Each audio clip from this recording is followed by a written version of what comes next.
નમસ્તે મિત્રો, સ્વાગત છે તમારું મારા આજના નવા વિડીયોમાં। મિત્રો આજે આપણે બનાવીશું લીલી તુવેર અને હળદરનું મસાલેદાર શાક। તો એના માટે તુવેર લીધી છે આપણે એક બાઉલ, એને સારી રીતે છોલી અને એને ચાળણી વડે ચાળી અને 2 થી 3 પાણીથી ધોઈ લીધી છે। સૌ પહેલાં તો આપણે આને બાફવાની છે। હળદરને પણ આપણે છીણી અને લઈ લીધી છે। મેથીને પણ આપણે ઝીણી ઝીણી સમારી લીધી છે અને ટામેટાને પણ આપણે કટિંગ કરીને રાખ્યા છે। તો સૌ પહેલાં તો આપણે દાણાને પ્રેશર કૂક કરી દઈશું। આપણે દાણા ડૂબે એટલું પાણી એડ કરીશું, એમાં થોડી આપણે મીઠું એડ કરી દઈશું દાણાના ભાગમાં। ત્યારબાદ થોડી આપણે એમાં ચપટી હળદર એડ કરી દઈશું।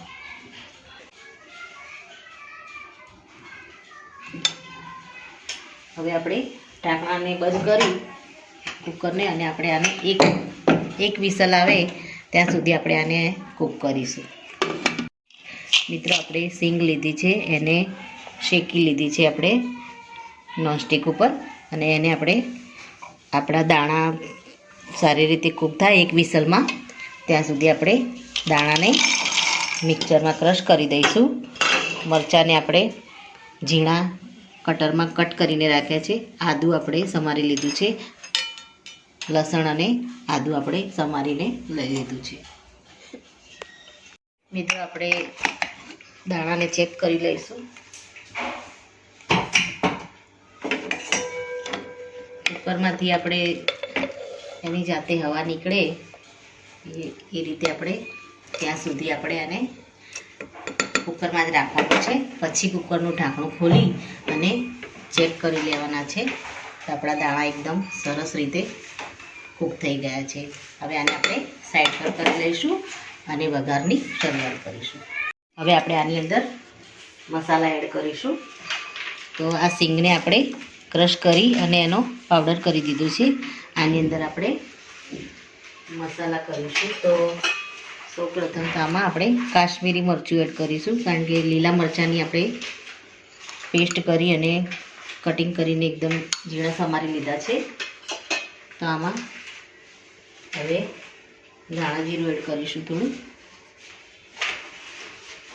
અને થોડું મીઠું એડ કરી દઈશું, અને આમાં પાણી રેડી દઈશું થોડું।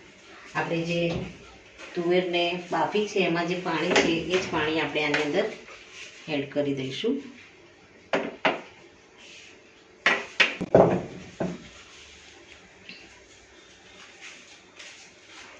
પાણી આપણે આની અંદર એડ કરી અને આની એક પેસ્ટ બનાવી લઈશું।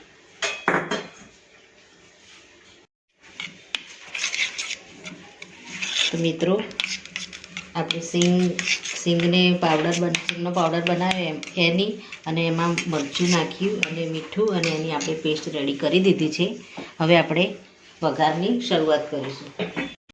તો આપણે એક વાસણ લઈ લઈશું, એમાં આપણે તેલ એડ કરી દઈશું। તેલને આપણે થોડું થવા દઈશું। ત્યારબાદ તેમાં આપણે 1 ચમચી જેટલું જીરું એડ કરી દઈશું।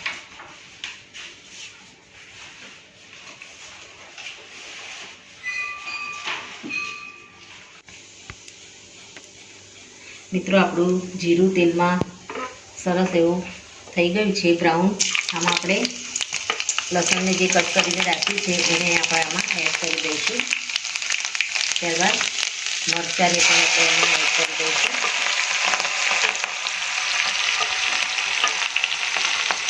અને આદુને પણ આપણે આમાં એડ કરી દઈશું।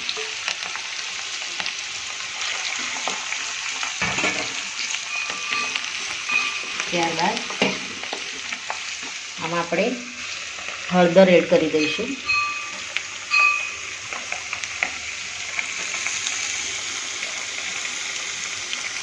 હળદરને આપણે તેલમાં થોડી ફ્રાય થવા દઈશું, જેથી હળદરનો કાચો ટેસ્ટ છે એ દૂર થઈ જાય।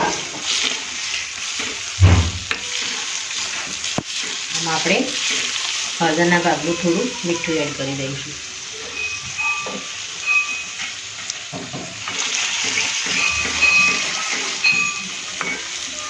હળદરને આપણે તેલમાં ધીમા તાપે આ રીતે ચલાવી અને એને થોડી સોફ્ટ થવા દઈશું.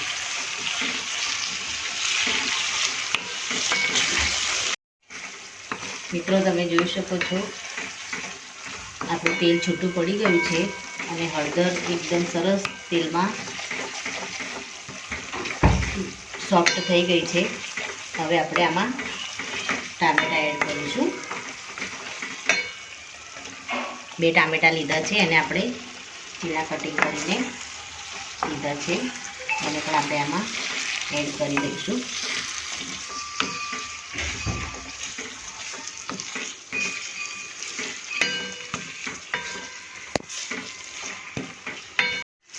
મિત્રો આપણા ટામેટાં થોડા સોફ્ટ થઈ ગયા છે. હવે આપણે આમાં મેથી એડ કરી દઈશું.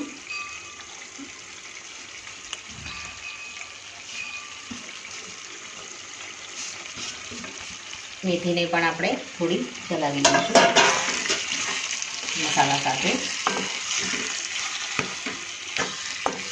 2 મિનિટ માટે આપણે આને આ રીતે ચલાવીશું. ત્યારબાદ સિંગનો જે આપણે મસાલો તૈયાર કર્યો છે એને આમાં એડ કરી દઈશું. ટામેટાં આપણા થોડા આપણે ગળી ગયા છે અને થોડા આપણે હજુ ગળવા દઈશું.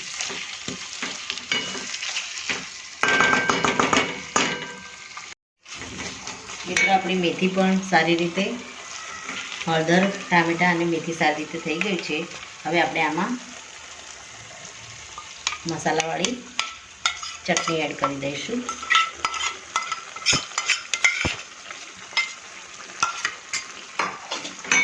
હવે આપણે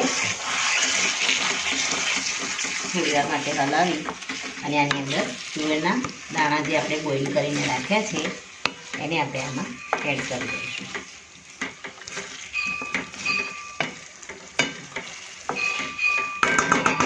મિત્રો હવે આપણે આમાં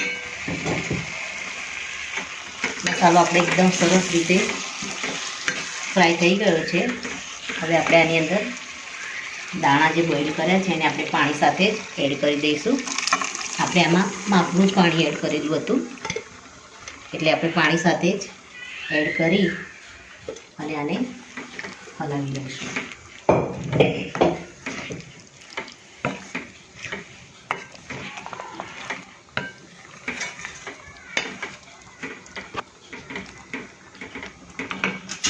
પણ થોડું આપણે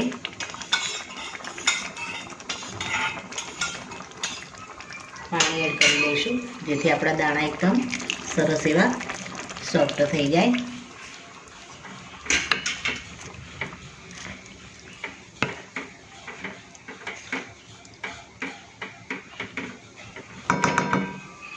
હવે આપણે ઢાંકી અને 5 થી 10 મિનિટ આપણે આને ધીમા ગેસે કૂક થવા દઈશું.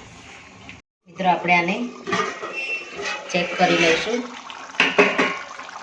આપણું શાક રેડી થઈ ગયું છે. ગેસને આપણે બંધ કરી દઈશું. ઉપરથી આપણે ગરમ મસાલો એડ કરીશું અને લીલા ધાણા આપણે એડ કરી અને આને સર્વ કરી દઈશું.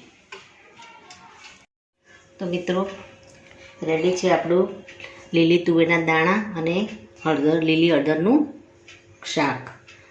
તો મિત્રો આ સાથે મારો આ વિડીયો અહીંયા પૂરો થાય છે. જો મારો આ વિડીયો તમને ગમ્યો હોય તો લાઈક કરજો, શેર કરજો અને તમારી ચેનલ દેશી સ્પૂનને સબસ્ક્રાઈબ જરૂરથી કરજો અને કમેન્ટમાં જરૂરથી લખજો કે મારી આ શાકની રેસીપીનો વિડીયો તમને કેવો લાગ્યો. ફરી મળીશું એક નવા જ વિડીયો સાથે. ત્યાં સુધી આવજો મિત્રો. Thank you.